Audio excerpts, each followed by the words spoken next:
Hi everyone, and welcome back to another one of my videos where I talk about The Great Hunt by Robert Jordan, the second book in the Wheel of Time series. And in case this is the first time you're here, what I do is I read a chapter and then I sit down and I take notes in my journal. 1 page of notes per chapter. They're not a summary of what happens, they are just my thoughts and reactions to what's happening. So sometimes I comment on the action, sometimes I just sit there and ask a bunch of questions, and other times I'm really just I'm sort of talking about what I think might be happening. I make predictions, that's what I'm trying to say. Sometimes I lose track of what I'm trying to say, and that's okay too. But today I'm going to be looking at chapters 14 to 19, and we might as well get started. So chapter 14, Wolf Brother. Rand's disappearance may have led to Perrin accepting his ability. Hopefully, he'll start developing a pack of his own at some point. I'm really excited about Perrin developing a wolf pack. I just want to see that. And I think it's linked to one of my favourite authors growing up and still now is Tamora Pierce.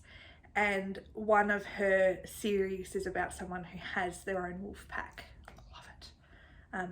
Dane in the books about Dane, if you're interested in the Tortel universe.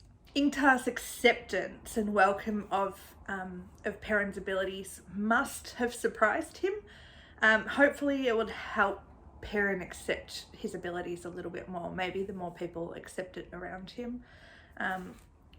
I think it's a little bit strange that he's just accepted them, but I suppose that there's those links between Hurin's abilities and Ingtar accepts those, and as long as they're useful, they're acceptable.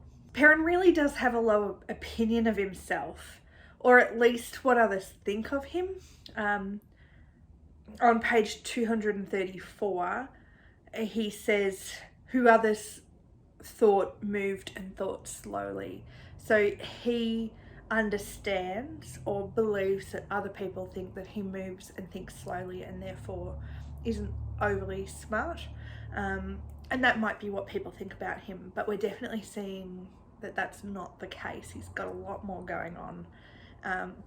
He's got a lot of abilities and a lot of things that I think he will grow into if he just first accepts who he is, and then just accept some of the abilities and the things that he learned growing up, because I think all the Emond's Fielders have some skills that they learned in the village that they will be able to use in the bigger world.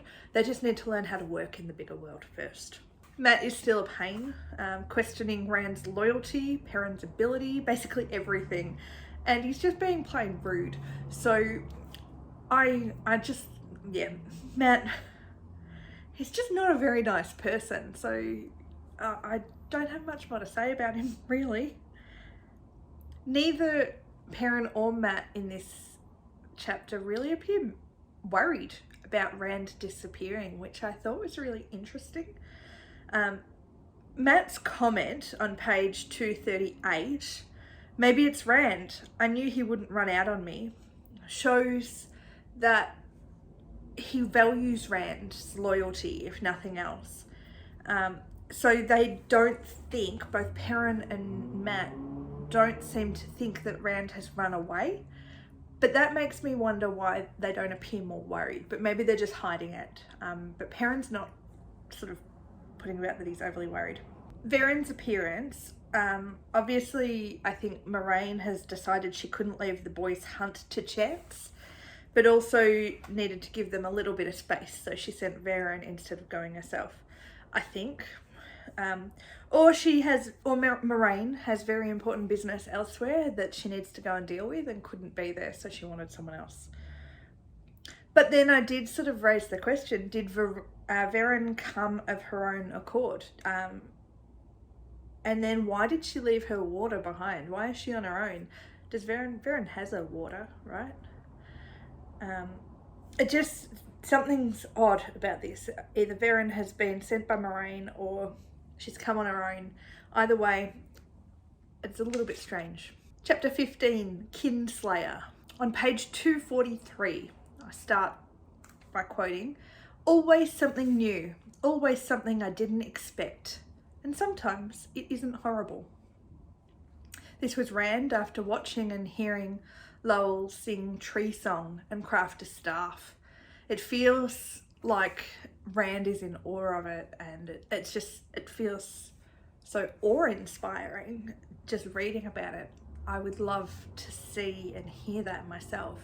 And it's definitely just one of those signs that Rand hasn't necessarily seen.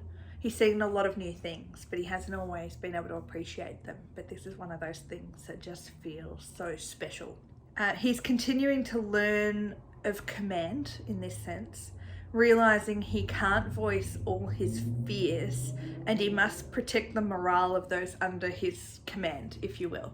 I know Lowell and Hurin are not necessarily in his command, but I do think that's what they represent, and they are in a way. Rand's beginning to suspect there's more to Fane than what he realised.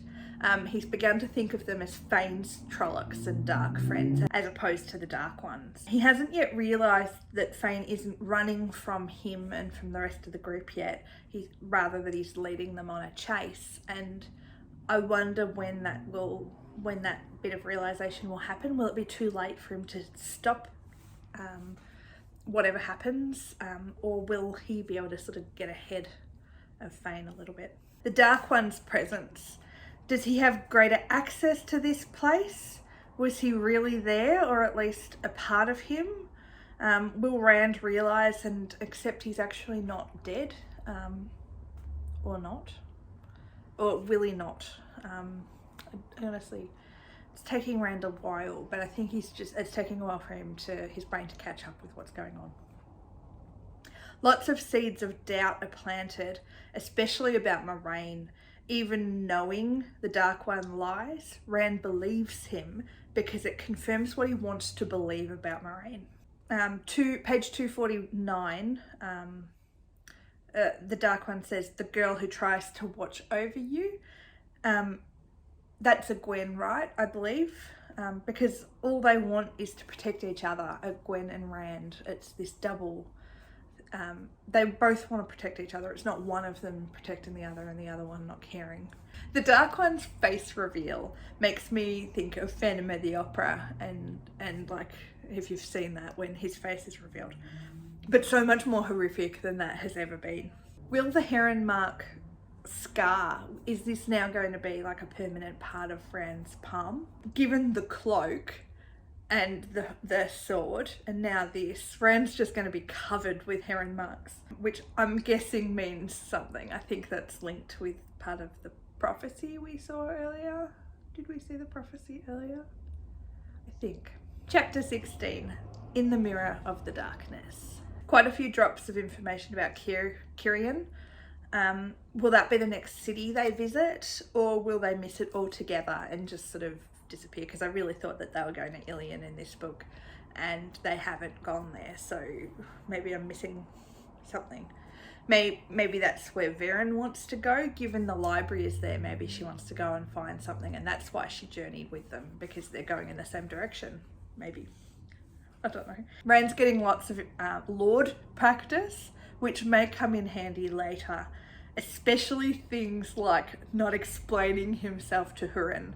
And I just have to laugh a little bit because he doesn't like when Moraine doesn't tell him all the information, and now he's doing the same thing. Although I think that's what Hurin expects, so it makes more sense in this situation. The monument must be an incredible sight to see, but I figure it serves more to show that distances in this other place are different, shorter, and yet Fane still appears to be ahead of them, which makes me think that it's not that's not quite the trail they're following, or Fane's managed to move at a much faster pace. And Selene, the lady in white, I definitely don't trust her, and I don't think I'm supposed to, so I don't think that's a revelation as such. She's got them all bewitched and is trying to push Rand towards embracing the legend and being a great man. Interesting to find like the Wheel of Time universe full of other worlds and timelines, like the multiverse. I I just think that's a really cool concept I haven't really read much about, and I like that. It's nice, different, unusual. Does Selene travel freely through them? Does she like have freedom to travel, or does she need to use the stone like Rand did? Does she know how to use it? All those kind of questions. Who is Selene? Is the trap at her stone and the Grom pushing them towards that way? Or is it following the trail? I just feel that there's a trap coming at some time. And if she stays with them, what will she do with the promise she wanted from Rand that she can hold the horn? That doesn't seem like a good idea. I don't know who she is yet, but it just doesn't seem like a good idea to let her hold the horn. Chapter 17, Choices. It feels too convenient that Selene wanted them to go towards the stone, and the Grom basically forced them that way. I know I said that in the last chapter. It's coming at them from all sides except from that direction. It's like she set it up, which is interesting about who Selene could very well be and what that means in the long run. Does she control the Grom or have some way of communicating with them? Can she magic them? I don't know. Does Lowell suspect anything yet? Or is Hurin getting suspicious of Rand's ability? Do they know that there's more going on with Rand? It doesn't feel that Hurin is, but Lowell is definitely noticing things. I'm not sure what he's noticing though. What exactly is he picking up? Because he has that both wise, ogier sort of nature, but he is quite innocent. So it's hard to sort of pick up. And I'd love to read a chapter from his perspective, because I think this would be really interesting. It'd be fascinating to see what he thinks about what's going on around him. Selene latching on to Rand and then basically telling him to live in that void where Satan lies, not even attempting to use the stone, but basically telling Rand how to get them home. It's like she knows who he is. So I'd say we're gonna find out that she knows more than she's letting on. Is she the woman Uno saw in the villages prior? And then did Hurin see her somewhere too? And how long has she been following or leading them? Since Faldara? Did she shoot the arrow? Is she a dark friend, or is it just all a coincidence? There's a lot of questions, and I really am looking forward to seeing how Selene's character development unfolds, who she is and what she means for Rand. She's obviously got a lot of interest in him.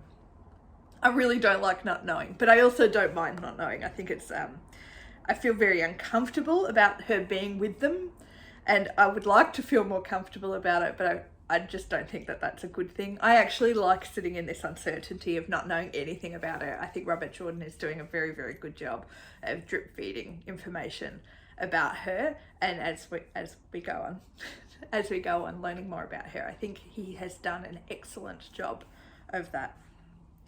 And Rand just accepting her without question is really quite stupid. So then is she actually bewitching him or the whole group of them? Is she really just that beautiful and Rand can't quite see past a pretty face? Because that could get him in trouble as well. Can't quite believe that that's what I'm sort of tossing up between at this stage. Bewitching, maybe. I don't know. Chapter 18, To the White Tower. It seems Moraine isn't the only Aes Sedai who only tells people what they need to know. The girls were not told anything when they arrived until Sheriam collected them. Nynaeve being seasick is kind of funny. She doesn't want any weakness, and this is something she can't fight, especially having weakness in front of the Aes Sedai, not something she wants. The Emerlin seat visiting them really does show how important and interesting they could be for the Aes Sedai. I'd say that Nynaeve and Egwene's story as it unfolds is going to be a game changer for this whole crazy plot that's going on. I'm very, very curious to know exactly what their role, the two girls, or women, I really should call them women, but what their role is and how it is going to impact the pattern and everything. It's a shame Nynaeve has so many blockages to work through. It won't be good if she only has access to the source when angry. Training is going to be humbling for her, and maybe she'll have to learn to rely on others, or at least to let them in a little bit more. I think it's probably a really good thing for her character development that she does have things that she's got to work through and that it doesn't come easily to her. I'm not surprised that she's got these walls around her, given that she was a young, very young woman, basically equal to the mayor in the village. She's had to build up this strength and can't have people second guessing her, and letting people in and learning to trust other people and when not to, and all those kind of things is going to be really huge for her. And I like that. I think that's a really interesting way for a female character to be written. It's not going in a traditional female damsel in distress, which I think at times Egwene can fall into that role, at least so far. And Nynaeve doesn't have that at all. She is very capable, but she's got flaws that she needs to work through. The potential in Nynaeve makes me think, is she destined to be the next Merlin seat? Or is she just too prickly and stubborn? I mean, I wouldn't be surprised either way if she does go all the way and goes right to the top and then attempts to dismantle that Aes Sedai political stuff that she doesn't like and the puppeteer kind of stuff. But I also wouldn't be surprised if she goes in a completely different direction. I love that about her story, that it could go in so many directions right now. Egwene's dreams suggest that the Dark One is watching her. So again, I think so much attention has been given to the boys, the Tavern, or this Mat, Perrin and Rand, that I think these two, Nynaeve and Egwene, have a big role to play that we don't realise yet, and I'm really excited to see what happens there. Will Egwene have any jealousy over Nynaeve's higher role once she's accepted? She didn't appear to have any at this stage, but it could be there. She's noted that while it was a difficult session for Nynaeve, for her, she'd been taught with patience. So the way Egwene is noticing that Nynaeve is being handled by the Aes Sedai in a very different way to how Egwene is being handled. And that's got good and bad things. And I'd say that could be really good for their friendship, but it also could be quite damaging in the long run. Who knows? It seems that the experience for Nynaeve was quite confronting. So much she wants Egwene spared the experience. Is that because she's still trying to protect the villagers, or because it was really a bad experience in that situation? Or both? Interesting, we didn't get to see the full lesson unfold. We only sort of see Nynaeve's bits and only the big things. Robert Jordan definitely doesn't go into too much of the information that I'd really like to see, but don't need to see, like the expanded lesson. I'd love to see how Egwene is learning how to use the source and access it just as much as how Nynaeve is. And the last chapter for today is chapter 19, Beneath the Dagger. Started with another quote for this one on page 289. I was happy then, I think, even running for my life, playing the flute for my supper. I was too ignorant to know what was going on. There's no turning back. I think that's really interesting, because that moment where Mat and Rand separated from the rest of the group, and they were, and even before and after they lost Tom, I think you could see that Rand was enjoying, to an extent, there was still that danger and all that, but he was free and he was able to explore, and he didn't have to ask for permission. So I think that is actually really true, especially as you look back. He had no responsibilities other than getting food for himself and Mat. What was Selene after in Rand's bag? She was clearly looking for something. I can't imagine it's what she said, that she needed a shirt. She can't know about the banner though, can she? She must have been looking for something else. Unless she knows about the banner. If she is a noblewoman, what is she doing riding around on her own? And she keeps pushing Rand into the void, which means Fane has more trouble tracking him, which isn't a bad thing. But is that a coincidence? Is she trying to hide Rand from Fane? Because that has bigger repercussions. Does that mean that she's not on the Dark One's side at all? Maybe I've misjudged her. How did Rand manage to waltz into Fane's camp and take the chest and get away without more issues? Surely there'd be a trail that the Trollocs are able to follow. It was a little too easy and a little too convenient. This is probably one of those moments that I just sit there and say, I just don't get it. I suppose Fane is aware that the main party, where Perrin and Mat and Verin and Ingtar are, is so far behind them that they don't really pose a threat, and he mustn't know that Rand has been in this other place. But it still just feels a little bit too easy in the long run. Lull is slowly gathering more info. He hadn't known about the dagger. Will that help him put more of what's going on together, knowing about the dagger? And will he be able to sort through more information that he knows and piece together a few extra bits and then know more about what's going on? What effects is the dagger going to have on Rand? He touched it, didn't he? Oh, very, very briefly, I know, but he shouldn't have touched it at all. Like, we know this. But maybe the connection is only with one person. Maybe because Mat's got that connection, Rand can't have that connection. Or maybe it's over a longer period of time. Maybe it's touching it in a certain way. I don't know. I feel like he shouldn't have been able to touch it. I guess Fane will catch up with Rand quicker than the others. Perrin, Mat and Ingtar, I mean. And now, like as I was saying before, I'm really starting to think maybe, is Selene actually not a dark friend and just after the glory? Has she managed somehow to piece a few things together, which I have no idea how she could have done that, but she's after the glory. But how does she know so much? Like, there is no way that she can know as much as she does unless the Dark One has told her or Moraine has told her. Like, it just makes no sense otherwise. So I still think, I'm still very suspicious of her, but something's not adding up about Selene being a dark friend. So there's more going on there. And on that note, on Selene, big questions there. And I'm really excited to sort of continue that, because obviously I have read further ahead. I am officially halfway through the Dragon Reborn. I hit that point this afternoon.